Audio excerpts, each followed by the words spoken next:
Oscar Wilde once said something very clever. Well, he said lots of clever things. He was a clever man. But he said this. He said, when the gods wish to punish us, they answer our prayers. It's a very true saying. See, you get out in the world. You're a young guy, you go out there, you're working, you're doing this, that, the other, and you get involved in some business or whatever, and you work at it and all the rest of it, and you're trying and hoping that it'll succeed, and then, lo and behold, it does succeed. Now, I'm here to tell you right now that you are going to discover a lot of things about success. The first and the most surprising, but I'm here to tell you, is in many ways, success is not as much fun as the struggle to achieve the success.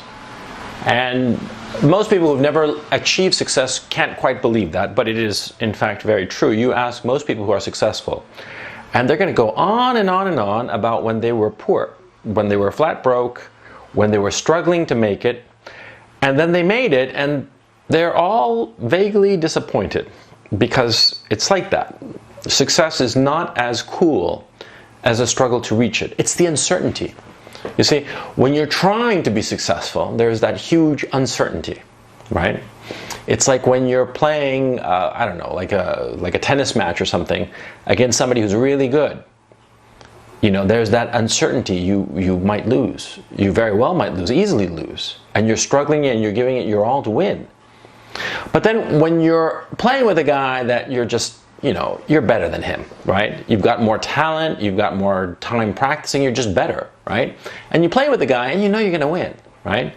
That's what happens when you are successful and you go on and start something else. You feel, you know, I'll do okay, you know. There's not that feeling of the first time. See, losing your virginity in everything is always the best. Trying to lose your virginity, trying to achieve that first success, and point of fact is the most fun that you'll ever have. You know, it'll be the best time of your life. And when you get to success, you'll, in a weird way, you'll want to go back to those struggling times. That'll feel more satisfying. Yes, sir. But here's something that can happen that's actually quite dangerous. You see, you can achieve sudden success. Now, sudden success wipes out a lot of guys. Guys better than you and me. Okay? Guys with more talent, more brains, more centeredness, what have you. Sudden success, especially if it's overwhelming success, can really blow you away. Think of it in these terms. Think of it like, okay, you're sitting on a horse and the horse doesn't go. He doesn't move, right? And you're so like, you know, giddy up, horsey. And the stupid horse just stays there. And so you kick the horse, you know, you kick it a few times, and the horse clomps forward, you know, a couple of steps and just stays there. And you start kicking the horse, and then you take the whip and you whip the horse, like, come on, you goddamn horse, come on, go, I want to go. And you keep on kicking and kicking, and all of a sudden, for no reason that you understand, bam, that fucking horse bolts. It bolts like at, you know, at a 30-mile-an-hour run. Right? And what's going to happen to you? Unless you're holding onto the reins real tight, you're going to fall off. You're going to fall off that horse. That's sudden success. And a lot of guys, especially guys who struggle a lot, get thrown off it. Easily thrown off it because they get, you know, overwhelmed by sudden success. Because you see, when you hit success, there's all this stuff that happens. Success, you can feel it like it's like a rocket ship. And you get like shot out like a cannon and you're like on this rocket ship and you're going really fast. And these things pass you by, you know, on both sides, you know, like here cool things and here cool things, and like here's some coke and here's some women and here's some cool people and cool parties and a cool car, and it just like rushes by you and you try to grab it all. And you try to grab it all and it distracts you from where you're going. You see? That's the problem. Sudden success throws you because it overwhelms you. It overwhelms you with all the things that it brings you. See? And so you have a sudden success, especially if it's a great success with a lot of money in play and a lot of people's expectations.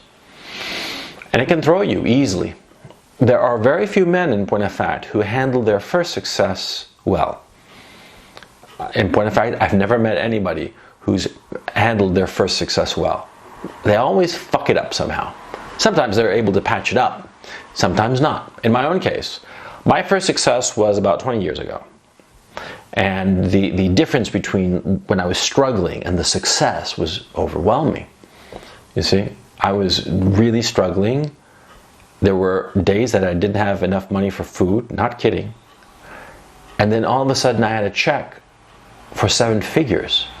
It was overwhelming, okay? I couldn't handle it. I was unprepared. I mean, I actually consider myself lucky that I was able to overcome that first success. It was that overwhelming, that destructive. The Bee Gees, of all people, they called it first success, and they knew, because the Bee Gees, they hit it big in the late 60s in Australia, and it overwhelmed them, and it sent them into a tailspin, and they slowly recovered. And you know, in 76, 77, they came out with the Saturday Night Fever soundtrack, and they hit it big again. But they learned their lesson from their first success. First success can blow you away. First success is like this bolting horse that knocks you off, and it can kill you easily. Okay? Now, the way to handle success, any success, sudden success or gradual success. Gradual success is, of course, the best, because it's like a slow increment, climbing up, you know, slow, steady increments, so you feel happy, but it doesn't overwhelm you. Sudden success, especially when the difference between where you are and where the success takes you, that can be very dangerous, okay?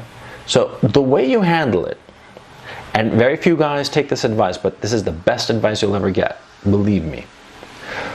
The way you handle first success, the way you get over sudden, extraordinary success, which you will achieve, the way you handle it is you have to stop, center yourself, and think to yourself, what was I doing that got me that success?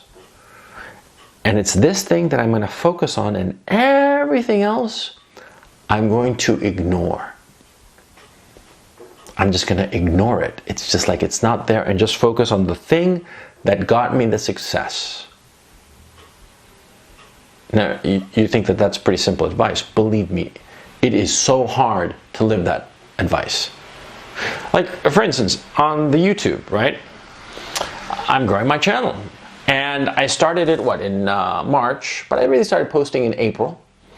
And I was posting fairly regularly. I wound up posting, I don't know, something like 40 posts. And I'd barely cracked 1,000 subscribers at the beginning of July, right?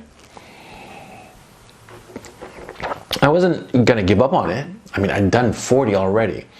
And my goal wasn't to have like a lot of subscribers or a lot of page views. My goal is different. And sometime I'll tell you about it. But the point is, see, I was chugging along, and I had barely 1,000 subscribers. And I'd look at my peers. Of course, we all do. We all look at how our peers are doing. And I would see people who'd had 5, 6 videos, and they had, 10,000, 20,000 subscribers. And I was like, what the fuck? A lot of them were women. And so I'd say, well, they've got better tits than me.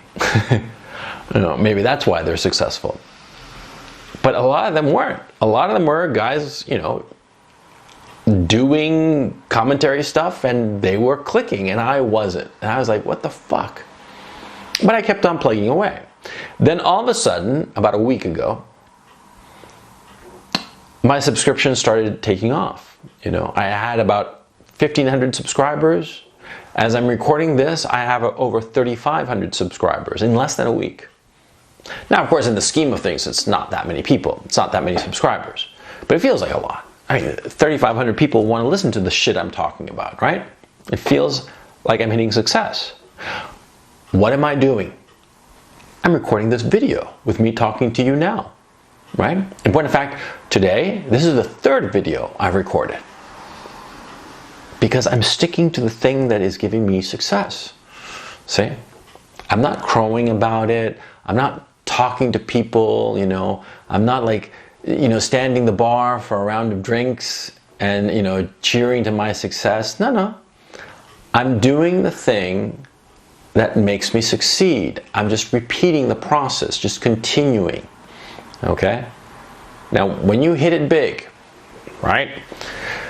Chances are you're going to hit it big, and because of circumstances, you're going to stick your nose back right into the grindstone, right? But that doesn't always happen, and a lot of times there are a lot of distractions. You have to get those distractions out of your mind. The women, the coke, the parties, the friends with guys, because what happens also is that when you hit it big, when you succeed, all of a sudden everybody wants to meet you. Everybody wants to be your best friend.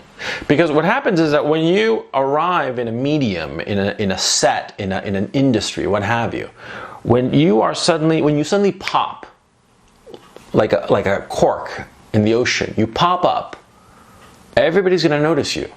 Because you see, in just about every industry, in every field, imagine it's basically a cocktail party where people can never leave. And they're bored with one another. They're sick and tired of each other. And so somebody new pops into this endless cocktail party, right? And everybody wants to talk to you. Everybody wants to be your best friend because you're new, you're novel. To the degree that people want to talk to you, they will be your signal as to how successful you actually are, or how successful you are projected to be. If everybody notices you, if everybody's aware of you, it means that you're going to go far. If people say, oh, he's the new guy, then your success, you think it's permanent, you think it's secure, it's not. If people don't want to sidle up to you and talk to you and, go for 2-3 drinks with you, no. See, your success, you think it's success, but it's precarious and it's going to slip away. See, when everybody comes up to you and they all want to be your best friend and they all want to talk to you and drink with you and they call you and this and that and the other, to the point of distraction, to the point where it's almost annoying, then they think that you're going to be big. If they think you're going to be big or they think you're going to be nothing, it doesn't matter. You have to do the exact same thing. Stick to the thing that got you in the room. Stick to the thing that makes you successful. See? Because success is slippery. Okay? You think you're successful and you're in the room and you're going to stay there. It's slippery. The success is greased. Okay? It slips out of your fingers. I'm telling you.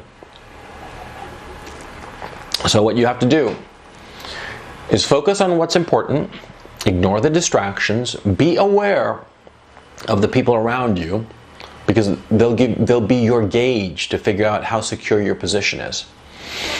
And just stick to what you're doing. Ignore everything else. Ignore the money.